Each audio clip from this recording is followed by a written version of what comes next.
광주의 차가운 화장터에서 30년간 일해온 백두환은 수천 구의 시신을 보내며 모든 죽음이 똑같다고 생각했습니다. 하지만 그날 아침 무연고 할머니의 고급 한복 소매에서 발견한 작은 편지 한 장이 그의 인생을 완전히 뒤바꿔 놓았습니다. 떨리는 글씨로 쓰여진 내 딸 지원에게 라는 글귀와 함께 적힌 이름은 놀랍게도 그 할머니의 마지막 순간을 지켜본 의사의 이름이었습니다. 서울대학교 병원의 차가운 응급실에서 얼음 공주라 불리는 이지원 과장은 자신이 진료한 무연고 할머니가 37년간 찾아 헤맨 친어머니였다는 사실을 꿈에도 몰랐습니다. 운명은 마지막 순간 모녀를 만나게 했지만 서로를 알아보지 못한 채 영원한 이별을 맞게 했습니다. 하지만 할머니가 남긴 마지막 메시지에는 30년간 숨겨온 충격적인 진실과 함께 딸에게 전하고 싶었던 절절한 사랑이 담겨 있었습니다. 과연 이 편지가 차가운 의사의 얼어붙은 마음을 녹일 수 있을까요? 그리고 할머니가 마지막까지 숨겨온 진짜 이유는 무엇일까요? 지금부터 여러분은 모녀의 가슴 아픈 사랑 이야기와 함께 인생을 완전히 바꿔놓을 놀라운 반전을 목격하게 될 것입니다. 이 감동적인 이야기가 마음에 드셨다면 구독과 좋아요 버튼을 눌러주시고 댓글로 어디서 시청하고 계신지 알려주세요.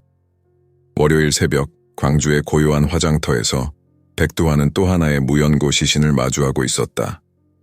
30년 동안 이곳에서 일하며 수천 구의 시신을 화염 속으로 보냈지만 오늘은 뭔가 달랐다. 할머니의 주름진 얼굴은 평온했지만 그녀가 입고 있는 하늘색 한복은 백두환의 마음을 무겁게 했다. 연꽃 자수가 정교하게 놓인 고급 한복이었다. 무연고 사망자가 이런 옷을 입을 리 없었다. 더 이상한 것은 왼쪽 소매 부분이 유독 두껍게 봉제되어 있다는 점이었다. 이상하네. 백두환은 중얼거리며 다림질을 시작했다. 뜨거운 다리미가 한복의 소매 부분을 지날 때 딱딱한 무언가가 만져졌다. 그는 주변을 둘러보며 조심스럽게 실밥을 뜯어냈다. 소매 안감에서 작은 베이지색 봉투가 나왔다. 떨리는 글씨로 내 딸 지원에게 라고 적혀 있었다. 백두환의 심장이 뛰기 시작했다. 그는 망설이다가 봉투를 열었다. 미안해, 내 딸아. 너를 떠나보낸 것을. 너는 불꽃 속에서 태어났고 나는 그때부터 추위와 함께 죽어갔단다. 우리가 다시 만날 수 있기를 네가 내가 누구인지 모르더라도 말이야. 편지 끝에는 빨간 펜으로 이지원, 서울대학교 병원이라고 적혀 있었다. 백두환의 얼굴이 창백해졌다. 그 이름, 며칠 전 병원에서 받은 사망 진단서에서 본 의사의 이름이었다. 그의 손이 떨렸다. 이 할머니의 시신을 마지막으로 진료한 의사가 설마 그녀의 딸이란 말인가? 백두환은 편지를 다시 펼쳤다. 거기에는 색이 바랜 어린 소녀의 사진이 접혀 있었다. 환하게 웃고 있는 4~5살 정도의 아이였다. 그 아이의 눈매가 방금 전까지 다림질대 위에 누워있던 할머니와 닮아 있었다.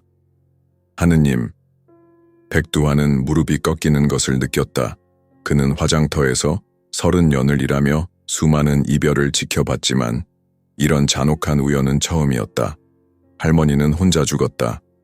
아무도 그녀의 죽음을 슬퍼하는 사람이 없었다. 하지만 그녀에게는 딸이 있었다. 그것도 그녀의 마지막 순간을 지켜본 딸이. 백두환은 시신 옆에 놓인 간단한 유품들을 다시 살펴봤다. 낡은 가방 안에는 오래된 약봉지들과 함께 작은 수첩이 들어있었다. 수첩을 펼치자 같은 떨리는 글씨로 빼곡히 적힌 글들이 나타났다. 지원이 의대 합격, 1995년 3월 2일. 지원이 레지던트 시작, 2002년 3월. 지원이 응급의학과 전문의 취득, 2006년 2월. 모든 페이지가 딸의 삶을 기록한 일기였다. 그리고 마지막 페이지에는 이런 글이 있었다. 내일 서울대병원에 간다. 심장이 아프다. 지원이를 마지막으로 볼 수 있을까? 그 아이가 나를 알아볼까? 아니다. 모르는 게 나을 것이다. 나는 그 아이에게 부끄러운 어머니니까. 백두환의 눈에서 눈물이 흘러내렸다. 이 할머니는 딸을 포기한 것이 아니었다. 딸을 사랑하되 멀리서 지켜보며 평생을 살아온 것이었다. 그는 편지를 다시 보았다. 할머니가 죽기 전까지 품고 있던 마지막 소원이 거기 담겨 있었다. 딸에게 전하고 싶었던 사랑의 고백이 하지만 이제 그 할머니는 제가 되어버렸다. 그리고 딸인 이지원은 어머니가 죽었다는 것조차 모르고 있었다. 백두환은 결심했다. 이 편지를 이지원에게 전해야 한다는 것을. 비록 늦었지만 어머니의 마지막 사랑은 딸에게 전해져야 했다. 그는 편지를 조심스럽게 접어 가슴 주머니에 넣었다.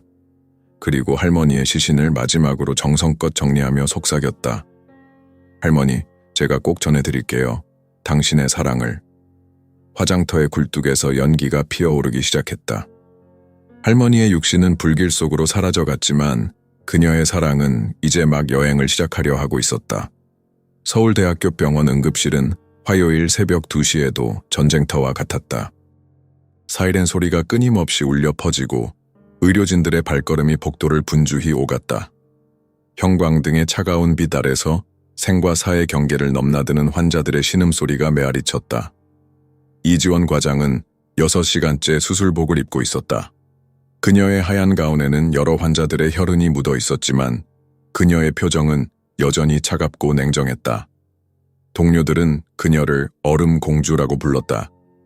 10년째 응급의학과에서 일하면서 한 번도 감정을 드러낸 적이 없었기 때문이었다. 과장님, 77세 여성 환자 심정지입니다. 간호사가 다급하게 외쳤다. 이지원은 즉시 중환자실로 향했다. 침대 위에는 하늘색 한복을 입은 할머니가 누워 있었다. 인공호흡기가 규칙적으로 작동하고 있었지만 심전도 모니터의 직선은 이미 모든 것을 말해주고 있었다. 언제부터 심정지 상태였습니까? 이지원이 물었다. 30분 전부터입니다.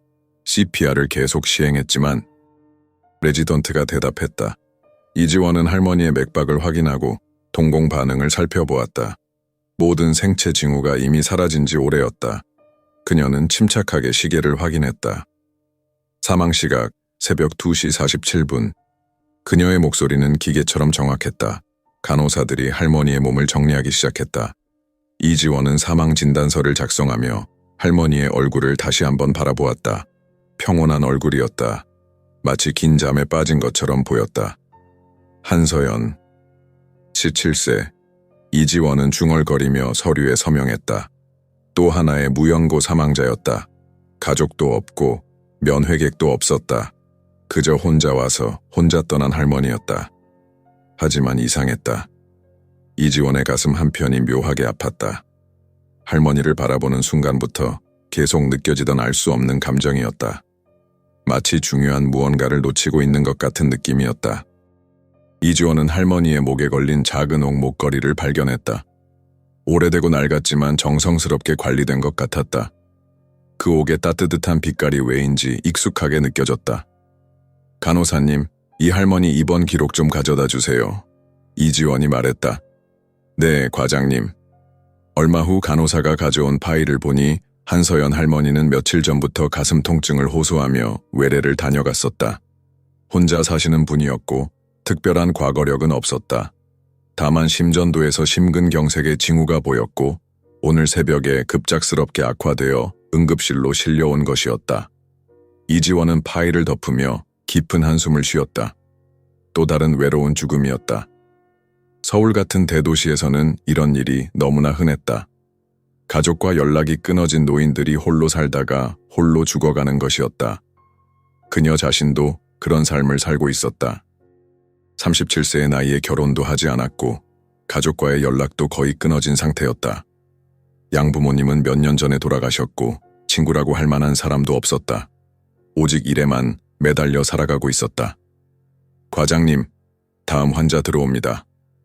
간호사의 목소리에 이지원은 현실로 돌아왔다. 하지만 그날 밤 이지원은 계속해서 한서연 할머니의 얼굴이 떠올랐다. 할머니가 마지막 순간에 무슨 말을 하려고 했던 것 같았다. 입술을 미세하게 움직였지만 이미 의식을 잃은 상태여서 말을 들을 수 없었다. 병원 휴게실에서 잠깐 쉬고 있던 이지원은 무의식적으로 자신의 목걸이를 만졌다. 어릴 때부터 항상 착용하고 있던 작은 옥 펜던트였다. 양어머니가 그녀가 입양될 때 목에 걸고 있던 유일한 소지품이라고 했었다.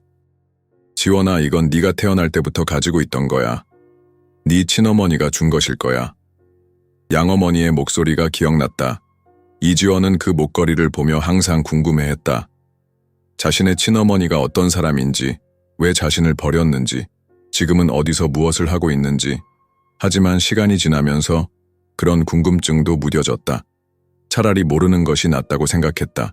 오전 6시가 되자 이지원은 교대 시간이 되어 집으로 향했다. 지하철역으로 가는 길에서 그녀는 다시 한번 한서연 할머니를 떠올렸다. 왜 그 할머니가 이렇게 마음에 남는 걸까?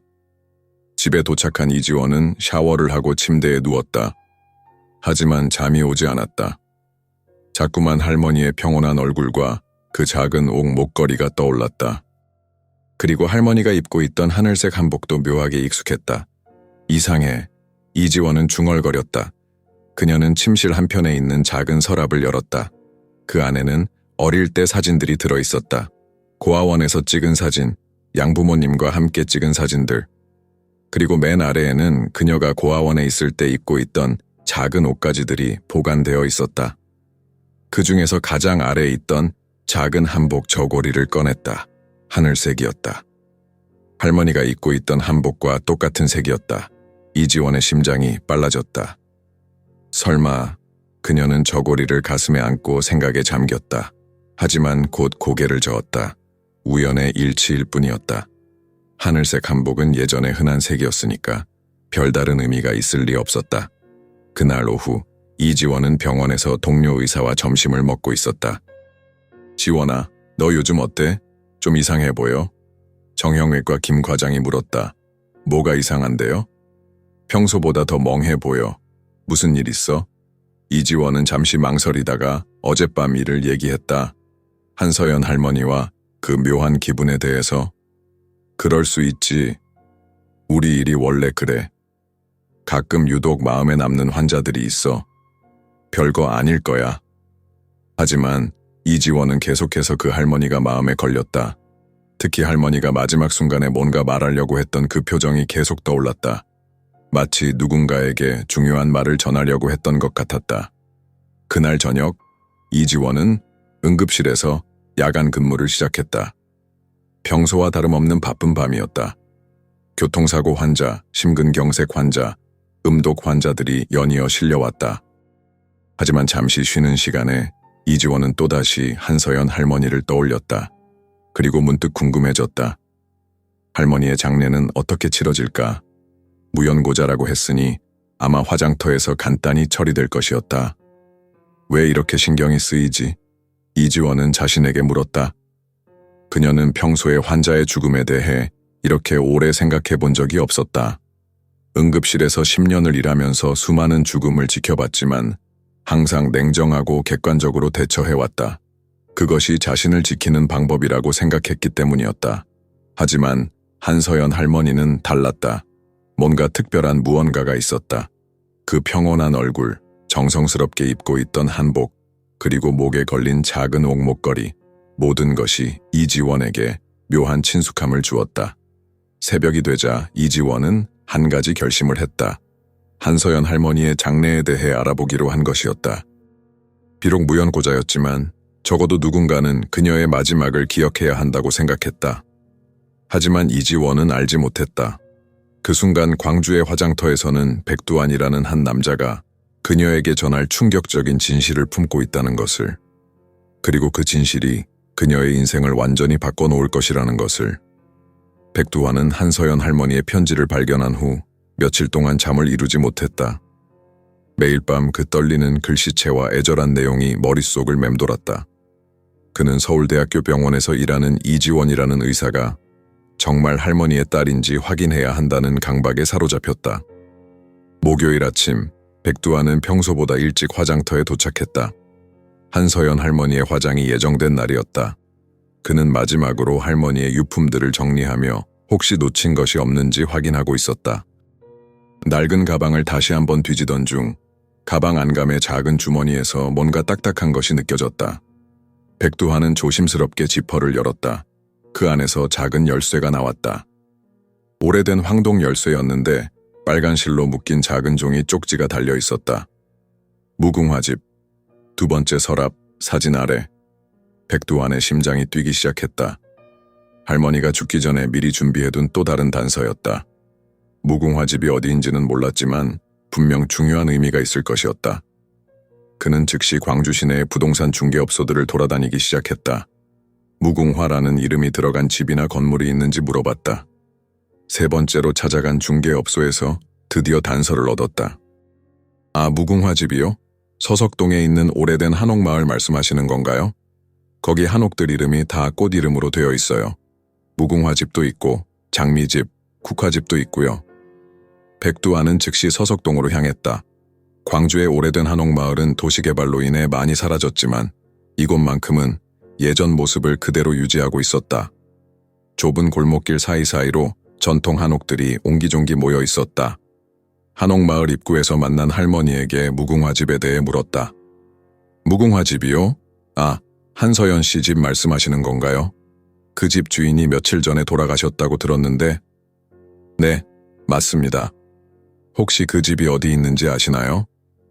저기 골목 안쪽으로 들어가시면 있어요. 마당에 무궁화꽃이 많이 피어서 무궁화집이라고 부르거든요. 그런데 왜 찾으시는지. 백두환은 감사 인사를 하고 할머니가 가리킨 방향으로 걸었다. 좁은 골목을 따라 들어가니 정말로 마당 가득 무궁화꽃이 피어있는 작은 한옥이 보였다. 집은 오래되었지만 정성스럽게 관리된 듯 깔끔했다. 대문은 잠겨 있었다. 백두환은 주머니에서 열쇠를 꺼내 조심스럽게 열어보았다. 찰칵 소리와 함께 대문이 열렸다. 그의 추측이 맞았다.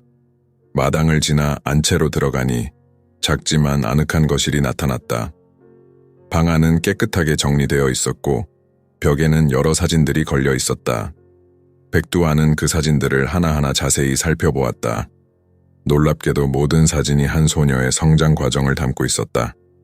유치원 때부터 시작해서 초등학교, 중학교, 고등학교, 그리고 대학교 졸업식까지.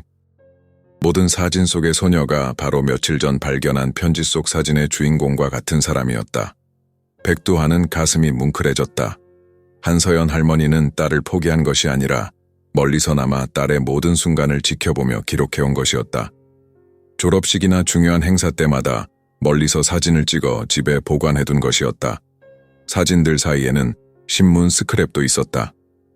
서울대학교 병원 응급의학과 이지원 과장 우수 의료진 선정, 젊은 의사의 헌신적인 의료봉사 활동 같은 기사들이었다. 할머니는 딸의 모든 활동을 신문을 통해서도 챙겨보고 있었던 것이다. 거실 한쪽에는 오래된 장롱이 있었다. 백두환은 쪽지에 적힌 대로 두 번째 서랍을 열어보았다. 서랍 안에는 여러 편지들과 일기장들이 차곡차곡 정리되어 있었다. 그리고 그 아래에는 작은 녹음기와 카세트 테이프가 하나 있었다. 카세트 테이프에는 지원이에게 엄마의 마지막 선물이라고 적혀 있었다. 백두환은 손이 떨렸다. 할머니가 딸에게 남긴 마지막 메시지였다. 그는 녹음기에 테이프를 넣고 재생 버튼을 눌렀다. 잠시 후 한서연 할머니의 목소리가 흘러나왔다. 지원아, 내 딸 지원아, 이 목소리를 듣고 있다면 엄마는 이미 세상을 떠났을 거야. 목소리는 약했지만 따뜻했다. 백두환은 눈물이 고였다. 엄마가 왜 너를 버렸는지 궁금했을 거야. 사실 엄마는 너를 버린 게 아니란다. 엄마는 22살에 너를 가졌어. 네 아빠는 이미 가정이 있는 사람이었어. 엄마가 너무 어렸고 너무 무지했어. 테이프는 계속되었다. 엄마 가족들은 모두 엄마를 외면했어. 혼자 너를 낳고 혼자 기르려고 했지만 너무 힘들었어. 아무것도 해줄 수 없는 엄마가 너무 미안했어. 그래서 너를 더 좋은 곳으로 보낸 거야. 한서연 할머니의 목소리에는 평생의 죄책감과 그리움이 담겨 있었다. 하지만 엄마는 하루도 너를 잊은 적이 없어. 네가 어떻게 자라고 있는지, 건강한지, 행복한지 멀리서나마 계속 지켜봤어. 네 졸업식도 갔고 네가 의사가 되던 날도 봤어. 너무 자랑스러웠어. 백두환은 울음을 참을 수 없었다. 지원아, 엄마를 용서해 줄 수 있니? 엄마는 내게 부끄러운 어머니야. 하지만 너를 사랑하는 마음만큼은 진짜였어. 매일 밤 너를 위해 기도했고 네가 행복하기만을 바랐어. 테이프의 마지막 부분에서 할머니의 목소리가 더욱 약해졌다. 엄마가 죽으면 이 집과 모든 것을 너에게 남길 거야. 여기 있는 모든 사진과 편지들이 엄마가 너를 얼마나 사랑했는지 보여줄 거야. 그리고 마지막으로 한 번만 말할게. 사랑한다, 내 딸아. 미안하고 고맙고 사랑한다. 테이프가 끝났다. 백두환은 한참 동안 그 자리에 앉아 있었다. 가슴이 너무 아팠다. 한 어머니의 평생에 걸친 사랑과 그리움, 그리고 후회가 그 작은 테이프에 모두 담겨 있었다. 그는 서랍을 더 뒤져보았다. 맨 아래에는 또 다른 봉투가 있었다. 봉투 안에는 한서연 할머니가 손으로 쓴 유언장이 들어 있었다. 내가 죽으면 모든 재산을 내 딸 이지원에게 물려준다. 이 집과 은행에 저축해둔 돈, 그리고 이곳에 있는 모든 추억들을. 하지만 그 전에 꼭 해야 할 일이 있다. 내가 지원이를 낳았던 고아원의 절반을 기부하고 싶다. 나처럼 어려운 상황에 있는 어머니들과 아이들을 위해. 백두환은 모든 것을 이해했다. 한서연 할머니는 죽음을 앞두고 모든 것을 계획해 두었던 것이다. 딸에게 진실을 알리고 자신의 사랑을 전하며 마지막으로 선행까지 하려고 했던 것이다. 하지만 문제가 있었다. 이 모든 것을 이지원에게 어떻게 전달해야 할까? 백두환은 고민에 빠졌다. 갑자기 나타나서 당신의 어머니가 죽었다고 말하는 것이 과연 옳은 일일까? 그때 마당에서 발소리가 들렸다. 백두환은 깜짝 놀라 창문으로 밖을 내다보았다. 한옥마을 이장으로 보이는 남자가 다가오고 있었다. 거기 누구세요? 한서연 씨 집에 왜 들어가 있나요? 백두환은 급히 문을 열고 나갔다. 죄송합니다. 저는 화장터에서 일하는 백두환이라고 합니다. 한서연 할머니의 유품을 정리하다가 이곳 열쇠를 발견해서 아, 그러셨구나. 한서연 씨가 돌아가셨다는 얘기를 들었어요. 참 안타까운 일이에요. 그분이 혼자 사시면서도 항상 누군가를 기다리는 것 같았거든요. 혹시 그분에 대해 더 알고 계신 게 있나요? 이장은 잠시 생각하더니 입을 열었다. 한서연 씨는 20년 전에 이곳에 오셨어요. 항상 조용히 지내셨지만 가끔 젊은 여자 사진을 보면서 우시는 모습을 봤어요. 딸이 있다고 하시던데 연락이 안 된다고 하시더라고요. 백두환의 마음이 더욱 무거워졌다. 한서연 할머니는 20년 동안 이곳에서 혼자 살면서도 딸을 그리워하며 지내온 것이었다. 그런데 이상한 게 며칠 전에 한서연 씨가 저한테 말씀하시길 곧 딸을 만날 수 있을 것 같다고 하시더라고요. 너무 기뻐하시는 모습이었는데 백두환은 가슴이 찢어지는 것 같았다. 할머니는 병원에 가면서 혹시 딸을 만날 수 있을지도 모른다는 희망을 품고 있었던 것이다. 하지만 운명은 그들을 알아보게 하지 않았다. 그는 이장에게 감사 인사를 하고 집 안으로 돌아갔다. 카세트 테이프와 편지들, 그리고 유언장을 조심스럽게 챙겼다. 이제 정말로 이지원에게 모든 것을 전해야 할 때였다. 하지만 어떻게 접근해야 할까? 백두환은 깊은 고민에 빠졌다. 이 충격적인 진실을 받아들일 준비가 이지원에게 되어 있을까? 백두환은 며칠 동안 고민했다. 한서연 할머니의 카세트 테이프와 편지들을 이지원에게 어떻게 전달해야 할지 결정하지 못하고 있었다. 직접 찾아가서 말하기에는 너무 충격적일 것 같았고, 그렇다고 그냥 묻어두기에는 할머니의 마지막 소원을 저버리는 것 같았다. 결국 그는 익명으로 보내기로 결심했다. 이지원이 차분히 혼자서 받아들일 수 있도록 하는 것이 좋겠다고 생각했다. 백두환은 정성스럽게 포장을 했다. 카세트 테이프와 함께 할머니가 직접 쓴 편지, 그리고 간단한 설명서를 넣었다. 설명서에는 이렇게 적었다. 이지원 선생님께. 이것은 며칠 전 돌아가신 한서연 할머니가 선생님에게 남기신 것입니다. 할머니는 마지막까지 선생님을 그리워하셨습니다. 부디 이 마음을 받아주시기 바랍니다. 금요일 오후, 백두환은 서울로 향하는 기차에 몸을 맡겼다. 그의 가슴 속에는 한서연 할머니의 마지막 소원이 담긴 소포가 있었다. 창밖으로 스쳐 지나가는 풍경을 보며 그는 계속해서 할머니의 떨리는 목소리를 떠올렸다. 서울역에 도착한 백두환은 지하철을 타고 서울대학교 병원으로 향했다. 병원 앞에서 그는 한참을 망설였다. 정말 이게 옳은 일일까? 하지만 할머니의 간절한 마음을 생각하니 발걸음을 돌릴 수 없었다. 병원 안내데스크에서 이지원의 근무 스케줄을 확인했다. 다행히 오늘은 야간 근무가 아니어서 오후 6시면 퇴근할 예정이었다. 백두환은 병원 앞 카페에서 기다리기로 했다. 시간이 흐르고 오후 6시 30분경 흰 가운을 입은 이지원이 병원에서 나오는 것을 보았다. 백두환의 심장이 뛰었다. 사진으로만 보던 그녀를 실제로 보니 정말로 한서연 할머니와 닮은 부분이 많았다. 특히 눈매와 코의 모양이 할머니 젊은 시절 사진과 매우 흡사했다. 이지원은 피곤해 보였다. 긴 머리를 뒤로 묶고 어깨를 늘어뜨린 채 천천히 걸어가고 있었다. 그녀의 목에는 작은 옥 펜던트가 햇빛에 반짝이고 있었다. 백두환은 그 펜던트를 보고 깜짝 놀랐다.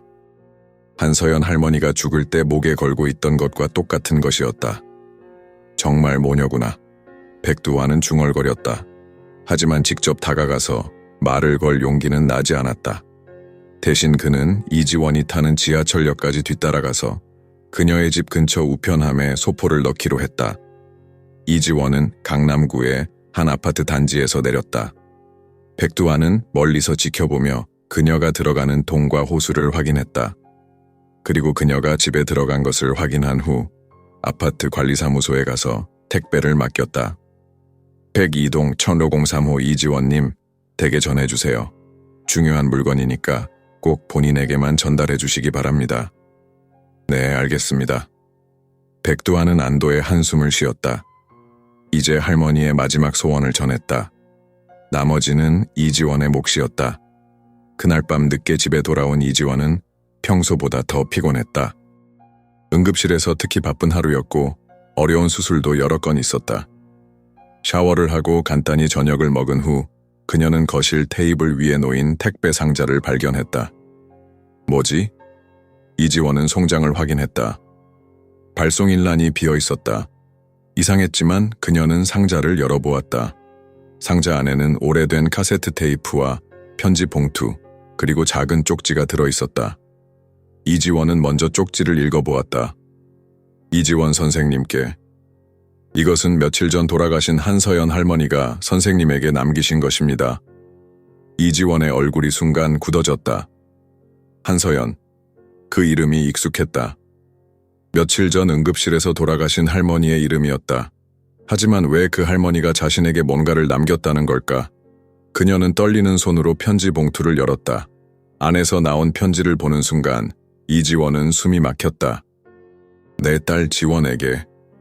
편지는 한서연 할머니가 직접 쓴 것이었다.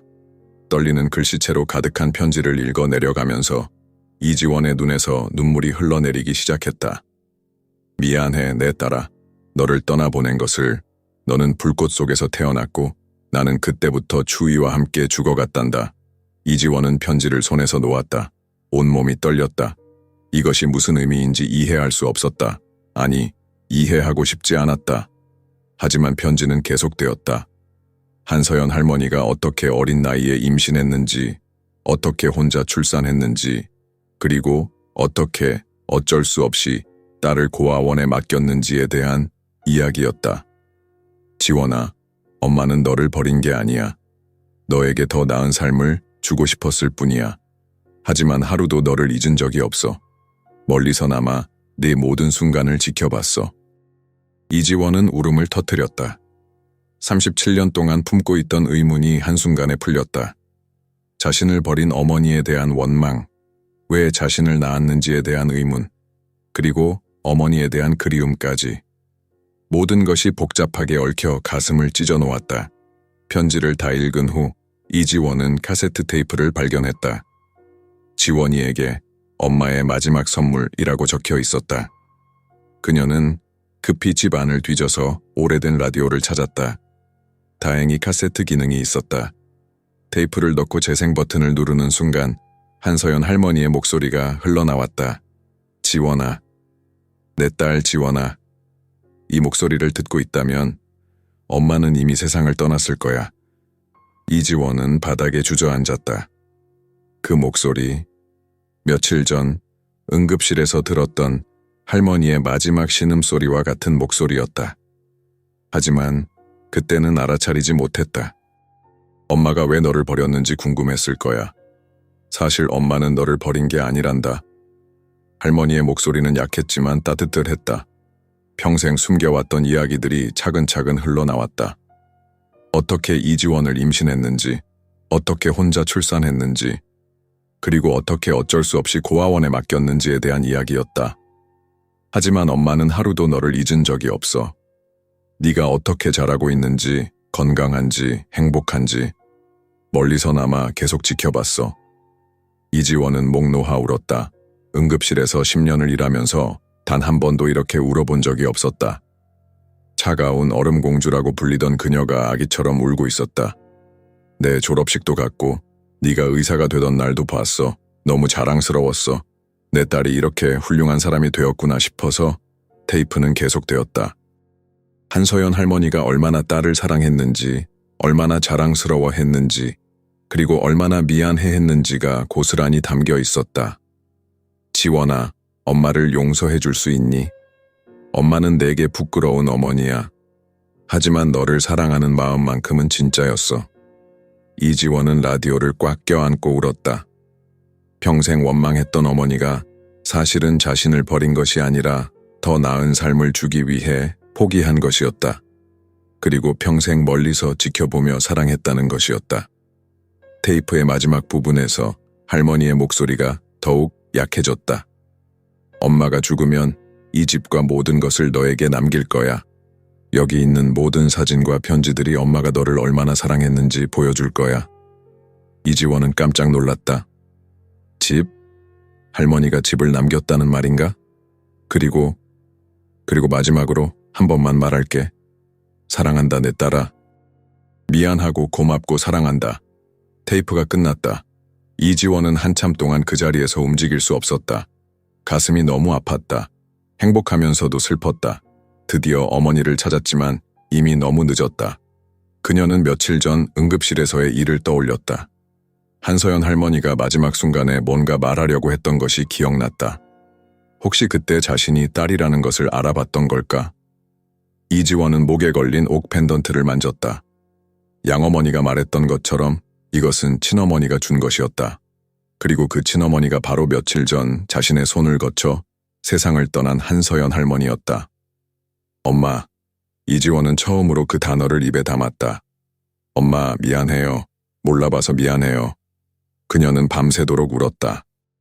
37년 만에 찾은 어머니의 사랑 앞에서 그동안 꽁꽁 얼어있던 그녀의 마음이 녹아내리고 있었다. 하지만 이지원은 아직 모르고 있었다. 이것이 단순한 모녀상봉 이야기의 끝이 아니라 더 큰 진실의 시작이라는 것을, 그리고 한서연 할머니가 남긴 것은 편지와 테이프만이 아니라는 것을. 이지원은 그날 밤을 새워 울고 또 울었다. 한서연 할머니의 테이프를 몇 번이고 다시 들으며 37년 동안 품어왔던 모든 의문이 해결되는 동시에 새로운 슬픔에 잠겼다. 새벽 6시가 되어서야 그녀는 잠시 잠들 수 있었다. 토요일 오전, 이지원은 부스스한 머리로 일어났다. 눈이 퉁퉁 부어 있었고 마음은 여전히 복잡했다. 그녀는 거울을 보며 자신의 얼굴을 유심히 살펴보았다. 한서연 할머니와 닮은 부분을 찾으려고 했다.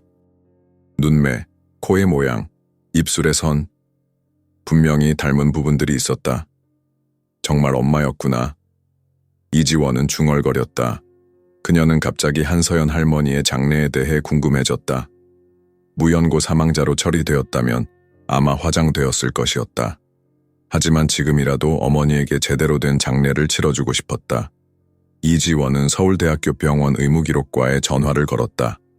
한서연 할머니의 시신이 어디로 이송되었는지 확인하고 싶었다. 네, 한서연 환자분 말씀이시죠? 무연고 사망자로 분류되어 광주 시립화장터로 이송되었습니다. 혹시 화장은 언제 진행되었나요? 기록을 보니 지난 목요일에 완료되었다고 나와 있네요. 이지원의 심장이 내려앉았다. 이미 화장이 끝났다는 말이었다. 그녀는 어머니의 마지막 모습도 보지 못한 채 영원히 헤어진 것이었다. 혹시 유골함은 어디에 있나요? 무영호자의 경우 일정 기간 보관 후 합장묘에 안치됩니다. 자세한 내용은 광주 시립화장터에 직접 문의하시기 바랍니다. 이지원은 즉시 광주 시립화장터에 전화를 걸었다. 하지만 토요일이라 담당자가 없었다. 그녀는 월요일까지 기다릴 수 없었다. 당장 광주로 가야겠다고 결심했다. 이지원은 급히 짐을 챙겨 KTX를 타고 광주로 향했다. 기차 안에서 그녀는 계속해서 한서연 할머니의 테이프를 들었다. 어머니의 목소리를 듣고 있으면 마음이 아프면서도 위로가 되었다. 광주에 도착한 이지원은 택시를 타고 시립화장터로 갔다. 하지만 주말이라 문이 닫혀 있었다. 그녀는 경비실에 가서 사정을 설명했다. 죄송하지만 월요일에 다시 오시겠어요? 담당자가 없어서 확인이 어렵습니다. 이지원은 실망했지만 할 수 없었다. 그녀는 근처 모텔에 방을 잡고 밤을 보내기로 했다. 그날 밤 이지원은 인터넷으로 한서연 할머니에 대한 정보를 찾아보려고 했다. 하지만 특별한 정보는 찾을 수 없었다. 다만 광주시 서석동에 거주했다는 기록만 있을 뿐이었다. 서석동. 이지원은 그 지명을 되뇌었다. 혹시 어머니가 살던 집이 아직 있을까? 월요일 오전 이지원은 시립화장터를 찾아갔다. 담당자를 만나서 한서연 할머니의 유골함에 대해 물어보았다. 한서연 씨 말씀이시죠? 유족이 나타나셨군요. 그런데 이상한 일이 있었어요. 이상한 일이요? 유골함이 사라졌어요. 담당 직원인 백두한 씨가 가져간 것 같은데 연락이 안 돼요. 이지원은 당황했다. 백두한? 그분이 누구죠? 여기서 30년 동안 일한 직원이에요. 아주 성실한 분인데 한서연 씨 화장을 담당하고 나서 며칠 후부터 나오지 않고 있어요. 집에도 없다고 하고. 담당자는 계속 설명했다. 백두한 씨가 한서연 씨 화장을 하면서 뭔가 이상하게 행동했다고 다른 직원들이 말하더라고요. 평소와 달리 매우 조심스럽게 처리했다고 하고 화장 후에도 계속 유골함을 들여다보고 있었다고 해요. 이지원의 마음이 복잡해졌다. 백두한이라는 사람이 왜 어머니의 유골함을 가져간 걸까? 혹시 어머니와 어떤 관계가 있었던 걸까? 백두한 씨 연락처를 알 수 있을까요? 네, 드릴게요. 하지만 며칠째 연락이 안 돼요. 이지원은 백두한의 연락처를 받아 즉시 전화를 걸었다. 하지만 계속 꺼져 있었다. 그녀는 백두한의 집 주소도 물어보고 직접 찾아가기로 했다. 백두한의 집은 광주 외곽의 오래된 주택가에 있었다. 이지원이 문을 두드렸지만 아무 대답이 없었다. 옆집 할머니에게 물어보니 며칠 전부터 집을 비웠다고 했다. 백두한 씨가 어디 갔는지 아세요? 글쎄요. 며칠 전에 무거운 가방을 들고 나가더니 안 들어오네요. 뭔가 심각한 표정이었어요. 이지원은 막막했다. 어머니의 유골함을 찾을 방법이 없었다. 그녀는 다시 화장터로 돌아가서 더 자세한 정보를 얻으려고 했다. 화장터에서 만난 다른 직원은 흥미로운 정보를 알려주었다. 백두한 씨가 한서연 씨 화장을 할 때 뭔가를 발견했어요. 한복 소매에서 뭔가를 꺼내더라고요. 그 후로 계속 이상하게 행동했어요. 한복 소매에서요?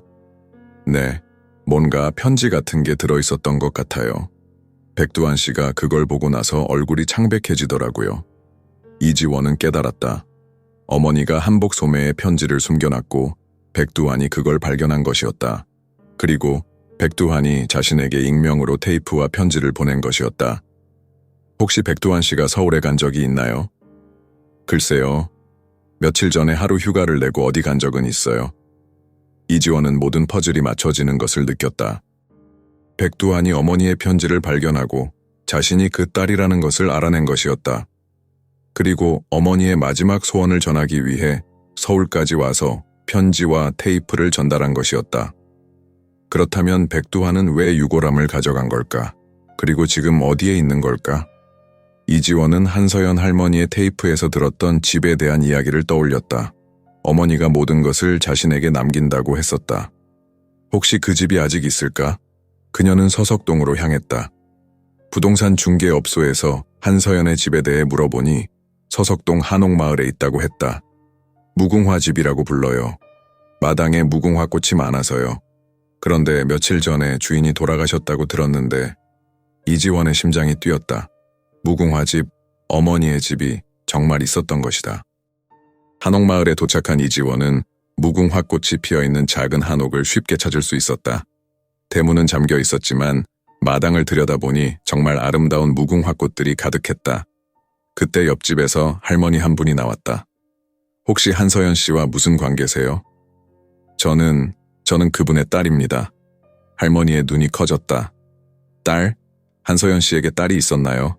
그분이 항상 딸을 그리워한다고 하시더니, 네, 저가 그 딸입니다. 늦게 알게 되었어요. 할머니는 이지원을 자세히 살펴보더니 고개를 끄덕였다. 닮았네요. 특히 눈매가. 한서연 씨가 젊었을 때 모습과 똑같아요. 할머니는 계속 말했다. 한서연 씨가 며칠 전에 이상한 남자와 함께 있는 걸 봤어요. 나이 좀 있는 남자였는데 뭔가 무거운 걸 들고 있더라고요. 언제쯤이었나요? 금요일이었나? 그 남자가 집 안에서 뭔가를 가져가는 것 같았어요. 이지원은 백두환이 어머니의 집에 와서 뭔가를 가져갔다는 것을 알았다. 아마 유골함과 함께 다른 중요한 것들을 가져간 것 같았다. 혹시 그 남자가 어디로 갔는지 아세요? 글쎄요. 택시를 타고 어디론가 갔는데 무덤가에 간다고 하는 것 같았어요. 무덤가. 이지원은 생각했다. 백두환이 어머니의 유골을 어딘가 묻어준 것일까? 하지만 어디에? 그날 저녁, 이지원은 모텔에서 백두환을 찾을 방법을 고민했다. 그때 갑자기 핸드폰이 울렸다. 모르는 번호였다. 여보세요? 혹시 이지원 선생님이신가요? 낯선 남자의 목소리였다. 나이가 좀 있어 보였다. 네, 맞습니다. 누구세요? 저는 백두환입니다. 한서연 할머니의 일을 처리한 사람입니다. 이지원의 심장이 뛰었다. 백두환 씨, 지금 어디 계세요? 할머니 유골함이 선생님과 만나서 얘기하고 싶습니다. 할머니께서 선생님에게 남기신 게 더 있어요. 더 있다고요? 네. 내일 오전 10시에 무등산 증심사에서 만날 수 있을까요? 할머니께서 정말 마지막으로 하고 싶어 하신 일이 있어요. 이지원은 가슴이 두근거렸다. 어머니가 마지막으로 하고 싶어 한 일이 무엇일까? 그리고 백두환이 가져간 것은 정확히 무엇일까? 네, 알겠습니다. 내일 증심사에서 뵙겠습니다. 전화를 끊은 후 이지원은 잠들 수 없었다. 내일이면 모든 진실을 알 수 있을 것 같았다. 그리고 어머니의 마지막 소원이 무엇인지도. 화요일 아침 이지원은 일찍 일어나 무등산 증심사로 향했다. 마음은 복잡했지만 동시에 기대감으로 가득했다. 드디어 백두환을 만나서 어머니에 대한 모든 진실을 알 수 있을 것 같았다. 증심사는 무등산 자락에 위치한 오래된 사찰이었다. 가을 아침에 찬 공기가 폐에 깊숙이 스며들었고 단풍잎들이 바람에 흩날리고 있었다. 이지원은 일주문을 지나 천천히 절 안으로 걸어 들어갔다. 대웅전 앞 마당에서 그녀는 한 남자가 벤치에 앉아 있는 것을 보았다. 60대 초반으로 보이는 남자였는데 손에는 작은 보자기 꾸러미를 들고 있었다. 이지원이 다가가자 남자가 고개를 들었다. 이지원 선생님이시죠? 네, 백두환 씨이신가요? 백두환은 고개를 끄덕이며 일어났다. 그의 얼굴에는 깊은 피로와 함께 무언가 복잡한 감정이 서려 있었다. 선생님을 이렇게 만나게 되어서 말로 표현할 수 없을 정도로 감회가 깊습니다. 이지원은 백두환을 자세히 살펴보았다. 정직해 보이는 얼굴이었고 눈에는 진실함이 담겨 있었다. 할머니 유골함이 어디 있나요? 그리고 왜 가져가신 건가요? 백두환은 깊은 한숨을 쉬었다. 선생님, 먼저 앉으시죠. 할 말이 많습니다. 두 사람은 벤치에 나란히 앉았다. 백두환은 보자기 꾸러미를 조심스럽게 열었다. 안에는 작은 유골함과 여러 편지들, 그리고 오래된 사진들이 들어있었다. 한서연 할머니의 유골함입니다. 제가 무단으로 가져온 것이 아니라 할머니께서 미리 부탁하신 일이었어요. 부탁하신 일이요? 백두환은 또 다른 편지를 꺼냈다. 한서연 할머니가 백두환에게 쓴 편지였다. 할머니께서 화장 전에 저에게 이 편지를 남기셨어요. 읽어보시면 알 수 있을 겁니다. 이지원은 떨리는 손으로 편지를 받아 읽기 시작했다. 백두환님께. 만약 제가 죽으면 제 딸 지원이에게 모든 것을 전해주시기 바랍니다. 제 유골은 이 절 뒤편 정원에 묻어주세요. 그곳이 제가 지원이를 위해 기도했던 곳입니다. 편지는 계속되었다. 30년 동안 매주 이곳에 와서 지원이의 행복을 빌었습니다. 그 자리에 제가 잠들 수 있다면 천국에서라도 지원이를 지켜볼 수 있을 것 같습니다. 이지원의 눈에서 눈물이 흘러내렸다. 어머니가 30년 동안 매주 이곳에 와서 자신을 위해 기도했다는 것이었다. 백두환이 설명을 이어갔다. 할머니께서 돌아가시기 몇 달 전에 저를 찾아오셨어요. 화장터에서 일하는 제게 부탁하시길 만약 자신이 죽으면 딸에게 편지를 전해달라고 하시더라고요. 그럼 할머니께서 미리 아셨다는 말인가요? 제가 딸이라는 것을? 아니요. 할머니는 선생님이 자신의 딸이라는 것을 몰랐어요. 다만 혹시나 하는 마음에 편지를 준비해 두신 것 같아요. 그런데 제가 할머니 화장을 하면서 편지를 발견하고 선생님이 그 딸이라는 것을 알게 된 거죠. 백두환은 증심사 뒤편을 가리켰다. 할머니를 그곳에 모셨습니다. 30년 동안 선생님을 위해 기도하던 그 자리예요. 이지원은 백두환을 따라 절 뒤편으로 걸어갔다. 울창한 소나무 숲 사이에 작은 정원이 있었다. 그곳에는 간소하게 정리된 작은 무덤이 있었고 그 앞에는 사랑하는 딸 지원을 위해 한서연이라고 새겨진 작은 비석이 서 있었다. 이지원은 무덤 앞에 무릎을 꿇고 주저앉았다. 어머니가 30년 동안 이곳에서 자신을 위해 기도했다는 사실이 가슴을 찢어놓았다. 엄마. 이지원은 처음으로 무덤을 향해 그 단어를 불렀다. 엄마, 여기 있었구나. 여기서 날 위해 기도하고 계셨구나. 백두환은 조용히 지켜보며 말했다. 할머니께서 이곳에 오실 때마다 선생님 사진을 들고 오셨어요. 신문에서 오려낸 기사들과 함께요.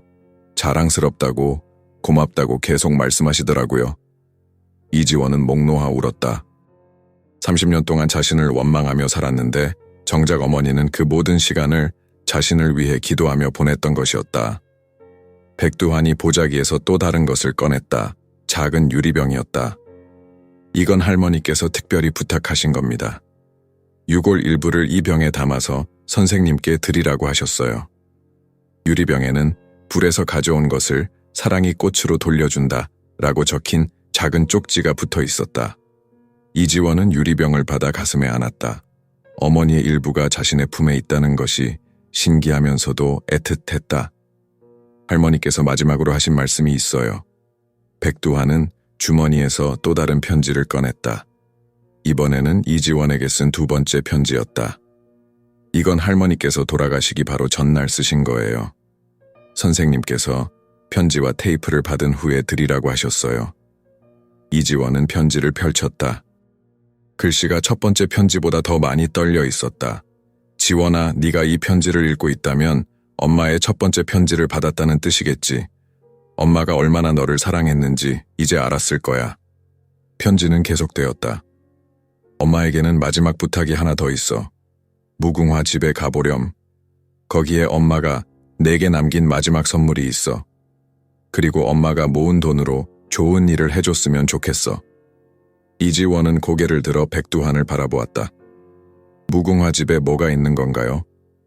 할머니께서 평생 모은 통장과 집 서류가 있어요. 그리고 선생님을 위해 준비한 특별한 선물도 있고요. 백두환은 주머니에서 열쇠를 꺼내 이지원에게 건넸다. 이 열쇠로 집에 들어가시면 됩니다. 할머니께서 모든 걸 정리해 두셨어요. 이지원은 열쇠를 받으며 물었다. 백두환 씨는 왜 이 모든 일을 도와주시는 건가요? 할머니와 특별한 관계라도 있으셨나요? 백두환은 쓸쓸하게 웃었다. 저도 어릴 때 부모님을 잃었어요. 고아원에서 자랐죠. 그래서 할머니의 마음을 이해할 수 있었어요.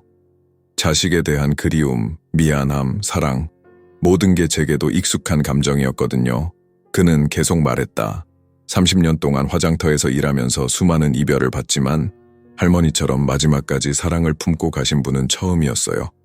그 사랑을 반드시 전해드려야 한다고 생각했습니다. 이지원은 백두환의 손을 잡았다. 고맙습니다. 정말 고맙습니다. 당신이 아니었다면 저는 영원히 엄마를 몰랐을 거예요. 두 사람은 한서연 할머니의 무덤 앞에서 함께 기도했다. 30년 동안 이곳에서 딸을 위해 기도했던 어머니를 위해, 그리고 이제야 어머니의 사랑을 알게 된 딸을 위해. 기도가 끝난 후 이지원은 무덤 주변에 핀 들꽃들을 보았다. 코스모스와 구절초가 바람에 흔들리고 있었다. 마치 어머니가 자신을 반기는 것 같았다. 엄마, 이제 알았어요. 엄마가 날 버린 게 아니라는 것. 엄마가 얼마나 날 사랑했는지도 알았어요. 이지원은 가져온 꽃을 무덤에 놓으며 속삭였다. 미안해요, 엄마. 늦게 찾아와서 미안해요. 하지만 이제 엄마의 딸로 살아갈게요. 엄마가 자랑스러워할 수 있는 딸이 될게요. 바람이 불어와 나무잎들을 흔들었다. 마치 한서연 할머니가 대답하는 것 같았다. 백두환이 마지막으로 말했다. 할머니께서 가장 바라셨던 건 선생님이 행복한 거였어요. 이제 그 소원이 이루어진 것 같네요. 이지원은 고개를 끄덕였다. 비록 어머니를 늦게 찾았지만 이제야 진정한 평안을 찾은 것 같았다. 37년 동안 느꼈던 공허함이 어머니의 사랑으로 채워지고 있었다. 하지만 이지원은 아직 몰랐다. 무궁화 집에서 그녀를 기다리고 있는 것이 단순한 유산이 아니라 더 큰 사명과 책임이라는 것을, 그리고 그것이 그녀의 인생을 완전히 바꿔놓을 것이라는 것을. 백두환과 헤어진 후 이지원은 무거운 마음으로 무궁화 집으로 향했다. 어머니의 집 열쇠를 꽉 쥐고 있는 손이 떨렸다. 그곳에서 어떤 것을 발견하게 될지 알 수 없었지만 어머니의 마지막 선물이라는 말에 가슴이 두근거렸다.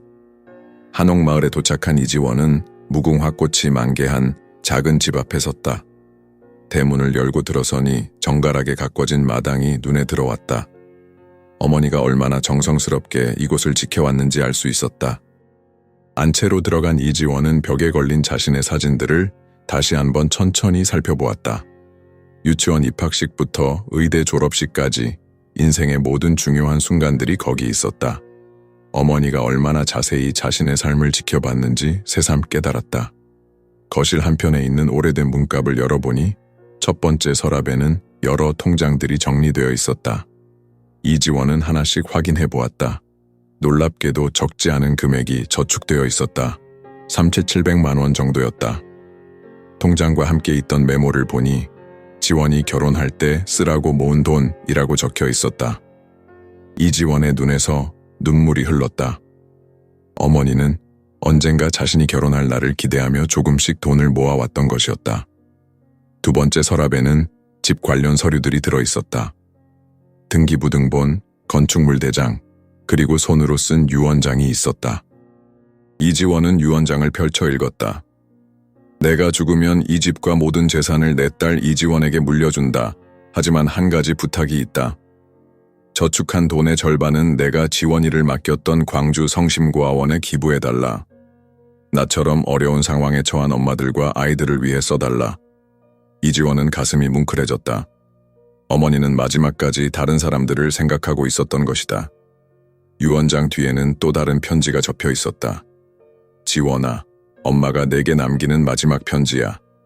이 돈으로 네가 하고 싶었던 일들을 해라. 그리고 가능하다면 엄마처럼 혼자인 사람들을 도와줬으면 좋겠어. 엄마가 평생 느꼈던 외로움을 다른 사람은 느끼지 않았으면 해. 편지는 계속되었다. 엄마는 네가 의사가 된 걸 정말 자랑스러워해.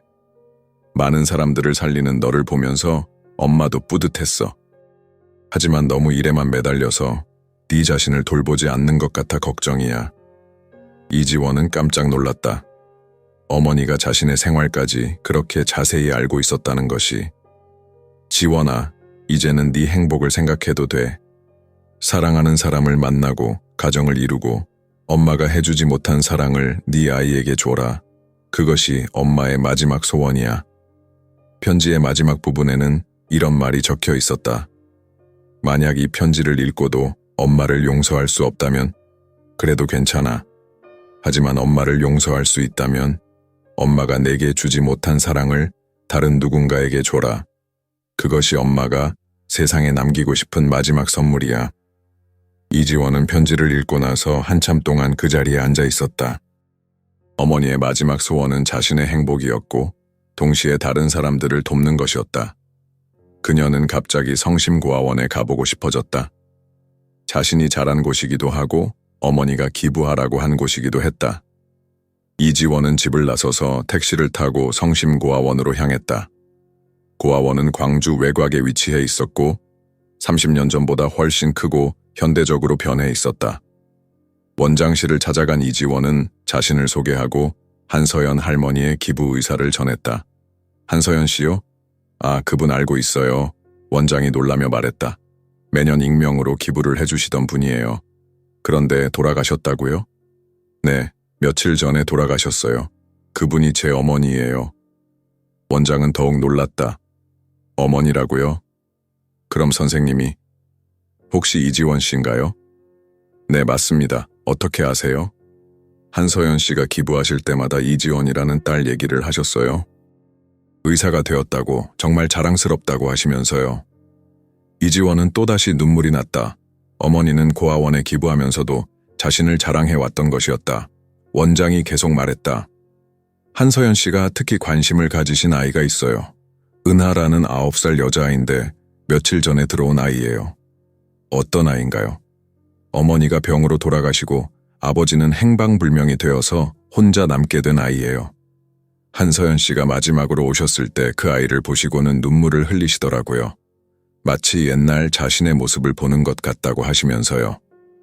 이지원은 그 아이를 만나보고 싶었다. 혹시 그 아이를 만날 수 있을까요? 물론이죠. 지금 놀이방에 있을 거예요. 원장의 안내로 놀이방에 간 이지원은 구석에 혼자 앉아있는 작은 여자아이를 보았다. 다른 아이들이 떠들며 놀고 있는데 혼자만 조용히 책을 보고 있었다. 은하야, 이쪽으로 와볼래? 은하는 조심스럽게 다가왔다. 큰 눈에 슬픔이 가득했지만 어딘지 모르게 당당한 모습이었다. 이지원은 그 모습에서 어린 시절 자신을 보는 것 같았다. 안녕, 나는 이지원 이모야. 넌 은하구나? 네, 안녕하세요. 은하의 목소리는 작았지만 또렷했다.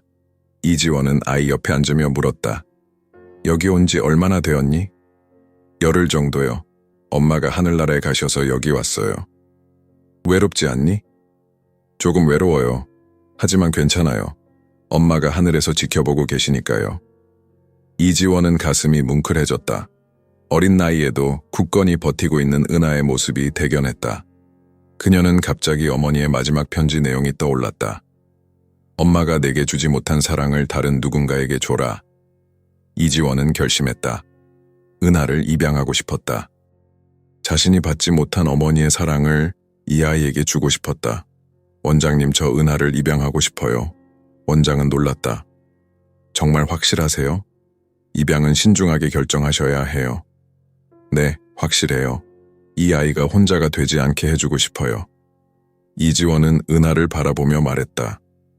은하야, 이모랑 같이 살래. 이모가 은하 엄마가 되어줄게. 은하의 눈에서 눈물이 흘렀다. 하지만 기쁨의 눈물이었다. 정말요? 이모가 제 엄마가 되어주실 거예요? 응, 정말이야. 우리 이제 가족이 되자. 이지원은 은하를 꼭 안아주었다. 37년 만에 진짜 어머니를 찾은 자신이 이제는 누군가의 어머니가 되는 순간이었다. 그날 저녁 이지원은 무궁화 집으로 돌아와서 어머니의 사진 앞에 앉았다. 엄마, 이제 알겠어요. 엄마가 왜 절 고아원에 보냈는지. 더 나은 삶을 주고 싶어서였구나. 그리고 이제 저도 엄마가 될 거예요. 은하라는 아이의 엄마가. 이지원은 어머니의 유언장을 다시 읽어보며 계획을 세웠다. 저축된 돈의 절반은 성심고아원에 기부하고 나머지는 은하를 키우는 데 쓰기로 했다. 그리고 무궁화집은 주말마다 와서 어머니를 그리워하는 공간으로 사용하기로 했다. 엄마, 제가 엄마의 딸답게 살아갈게요. 엄마가 저에게 주려고 했던 사랑을 은혜에게 줄게요. 그것이 엄마의 사랑을 이어가는 길이라고 생각해요. 밤이 깊어가면서 이지원은 새로운 다짐을 했다. 더 이상 차가운 얼음공주가 아니라 따뜻한 마음을 가진 의사이자 어머니가 되겠다고. 그것이 한서연 할머니가 꿈꿨던 딸의 모습이라고 생각했다. 하지만 이지원은 아직 몰랐다. 어머니가 남긴 진정한 선물은 돈이나 집이 아니라 사랑하는 법을 배우게 해준 것이라는 것을, 그리고 그 사랑이 은하를 통해 다음 세대로 이어질 것이라는 것을. 6개월이 흘렀다. 이지원의 삶은 완전히 바뀌어 있었다. 서울대학교 병원 동료들은 그녀의 변화에 놀라지 않을 수 없었다. 한때 얼음공주라고 불리던 그녀가 이제는 환자들에게 따뜻한 미소를 짓고 휴게실에서는 은하의 사진을 자랑하며 이야기하는 모습을 보였다. 지원이 정말 많이 변했네. 정형외과 김 과장이 점심시간에 말했다. 예전에는 웃는 모습을 본 적이 없었는데 요즘은 항상 밝아 보여. 딸이 생기니까 그렇죠. 이지원이 환하게 웃으며 대답했다. 은하가 제 인생을 완전히 바꿔놓았어요. 실제로 이지원의 일상은 180도 달라져 있었다. 매일 아침 은하를 학교에 데려다주고 저녁에는 함께 저녁을 먹으며 하루 있었던 일을 나누었다. 주말에는 은하와 함께 광주의 무궁화집을 찾아가 할머니 무덤에 인사를 드렸다. 오늘은 은하의 학교에서 열리는 어린이날 축제가 있는 날이었다. 이지원은 특별히 오후 휴가를 내고 학교로 향했다. 9살 은하는 학교 합창단에 들어가서 오늘 첫 무대에 서게 되어 있었다. 학교 강당에 도착한 이지원은 다른 학부모들 사이에 앉았다. 무대 위에서 작은 한복을 입고 서 있는 은하를 보니 가슴이 뭉클해졌다. 은하는 처음에는 무대에 서는 것을 무서워했지만 이지원의 격려로 용기를 내어 합창단에 들어갔던 것이다. 엄마들이 함께 부르는 노래라는 제목의 동요가 시작되었다. 아이들의 맑은 목소리가 강당을 가득 채웠다. 엄마 품은 따뜻해. 엄마 손은 부드러워. 엄마가 있어 무섭지 않아. 엄마가 있어 외롭지 않아. 이지원의 눈에서 눈물이 흘러내렸다. 은하가 부르는 노래를 들으면서 문득 자신의 어린 시절이 떠올랐다. 고아원에서 혼자 이런 노래를 들으며 얼마나 엄마를 그리워했는지, 그리고 지금 자신이 누군가의 엄마가 되어 이 자리에 앉아 있다는 것이 꿈만 같았다. 무대 위에 은하가 이지원을 발견하고 살짝 손을 흔들었다. 이지원도 손을 흔들어 응답했다. 그 순간 은하의 얼굴에 환한 미소가 피어났다. 공연이 끝난 후 은하가 뛰어와서 이지원의 품에 안겼다. 엄마, 잘했죠? 응, 정말 잘했어. 우리 은하가 최고야. 이지원은 은하를 꼭 안아주며 생각했다. 이것이 바로 자신이 평생 그리워했던 순간이었다. 누군가 자신을 엄마라고 부르며 안기는 순간, 그리고 그 누군가를 온 마음으로 사랑하는 순간. 집으로 돌아가는 길에 은하가 물었다. 엄마, 진짜 엄마는 어디에 있어요? 이지원은 잠시 말을 잃었다. 은하에게는 친어머니에 대한 이야기를 해준 적이 있었지만 아직 어린 나이라 모든 것을 이해하지는 못했다. 은하 진짜 엄마는 하늘나라에 계셔. 그리고 지금 엄마는 바로 나야. 은하를 정말 많이 사랑하는 엄마. 그럼 엄마의 진짜 엄마는 어디에 계세요? 이지원은 잠시 생각했다. 은하에게 어떻게 설명해야 할까? 엄마의 진짜 엄마도 하늘나라에 계셔. 하지만 엄마를 정말 많이 사랑하셨어. 그럼 우리 모두 하늘나라 엄마들이 지켜보고 계시는 거네요? 맞아. 모두 우리를 사랑하고 계셔. 그날 밤 은하를 재우고 난 후 이지원은 침실에서 한서연 할머니의 일기를 꺼내 읽었다. 며칠 전 무궁화집 정리를 하다가 발견한 일기였다. 할머니가 30년 동안 써온 일기에는 딸에 대한 그리움이 가득했다. 1995년 3월 5일, 오늘 신문에서 지원이가 의대에 합격했다는 소식을 봤다. 너무 자랑스럽고 기뻤다. 내가 제대로 키웠다면 이런 기쁨을 함께 나눌 수 있었을 텐데. 2002년 8월 15일, 지원이가 레지던트 과정을 힘들어하는 것 같다. 멀리서 보니 많이 야위었다. 닭백숙이라도 끓여주고 싶지만 그럴 수 없어서 마음이 아프다. 2010년 12월 25일, 지원이가 아직 결혼을 하지 않았다. 혹시 엄마가 없어서 사랑하는 법을 모르는 건 아닐까? 내가 지원이에게 사랑을 가르쳐주지 못한 것이 가장 큰 죄다. 이지원은 그 마지막 문장을 읽고 울음을 터뜨렸다. 어머니는 자신이 사랑하는 법을 모를까봐 걱정했던 것이다. 하지만 지금 이지원은 알았다. 어머니가 자신에게 사랑을 가르쳐줬다는 것을. 비록 멀리서였지만 30년 동안의 기도와 걱정과 그리움이 모두 사랑이었다는 것을. 이지원은 일기장을 덮고 침대 옆 서랍에서 한서연 할머니의 사진을 꺼냈다. 무궁화집에서 가져온 사진으로 할머니가 젊었을 때 모습이었다. 이지원과 닮은 부분이 많았다. 엄마, 저 이제 정말 행복해요. 은하가 있어서 매일이 즐거워요. 엄마가 걱정하신 것처럼 사랑하는 법을 몰랐던 건 아니에요. 다만 사랑받을 기회가 없었을 뿐이었어요. 그녀는 사진을 가슴에 안고 속삭였다. 엄마가 못해주신 일들을 은혜게 해주고 있어요. 매일 아침 학교에 데려다주고 저녁에는 같이 요리하고 밤에는 책을 읽어주어요. 엄마가 저에게 해주고 싶어 했던 모든 일들을요. 창밖으로 봄비가 내리기 시작했다. 이지원은 창가로 가서 빗방울을 바라보며 생각했다. 6개월 전까지만 해도 자신은 완전히 다른 사람이었다. 감정을 드러내지 않고 누구와도 깊은 관계를 맺지 않으며 오직 일에만 매달려 살았다. 하지만 어머니의 사랑을 알게 되고 은하를 만나면서 모든 것이 바뀌었다. 이제는 매일 아침 일어나는 것이 즐거웠고 집에 돌아가는 것이 기다려졌다. 은하의 웃음소리가 집안을 가득 채우고 자신도 모르게 흥얼거리게 되었다. 다음 날은 토요일이었다. 이지원은 은하와 함께 광주로 가기로 했다. 할머니 무덤에 인사를 드리고 무궁화 집에서 하루를 보내기로 한 것이다. 기차 안에서 은하가 물었다. 엄마, 할머니는 정말 엄마를 많이 사랑하셨어요? 응, 정말 많이 사랑하셨어. 할머니가 남긴 편지들을 읽어보면 알 수 있어. 저도 커서 엄마가 되면 엄마처럼 될 거예요. 제 아이를 정말 많이 사랑할 거예요. 이지원은 은하의 손을 잡으며 웃었다. 그럼 우리 가족의 사랑이 계속 이어지는 거네. 광주에 도착한 두 사람은 먼저 증심사로 갔다. 한서연 할머니의 무덤 앞에서 이지원은 은하를 소개했다. 할머니, 이 아이가 은하예요. 제 딸이 됐어요. 할머니의 손녀이기도 하고요. 은하는 무덤 앞에 꽃을 놓으며 말했다. 할머니, 안녕하세요. 저는 은하예요. 엄마가 할머니 이야기를 많이 해주셨어요. 할머니가 엄마를 정말 많이 사랑하셨다고요. 이지원은 그 모습을 보며 가슴이 뭉클해졌다. 3대의 여자가 이렇게 이어지고 있다는 것이 신기했다. 무궁화 집에서 저녁을 준비하면서 이지원은 은혜에게 한서연 할머니의 이야기를 더 자세히 들려주었다. 어떻게 어린 나이에 혼자 아이를 낳았는지, 어떻게 30년 동안 딸을 그리워했는지, 그리고 어떻게 마지막까지 딸을 사랑했는지.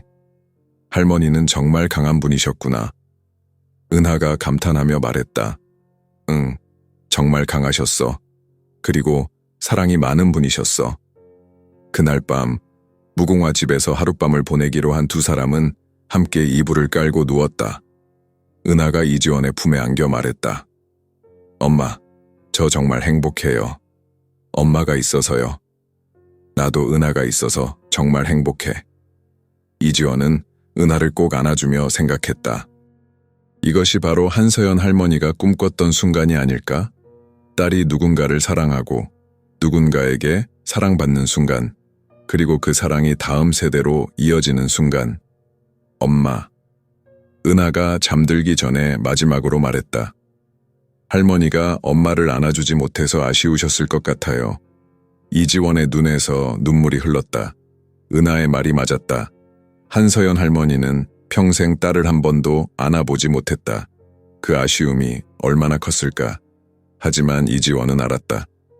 비록 몸으로는 안아주지 못했지만 할머니의 사랑이 지금 자신을 통해 은혜에게 전해지고 있다는 것을, 그리고 그것이 바로 할머니가 원했던 진정한 포옹이라는 것을.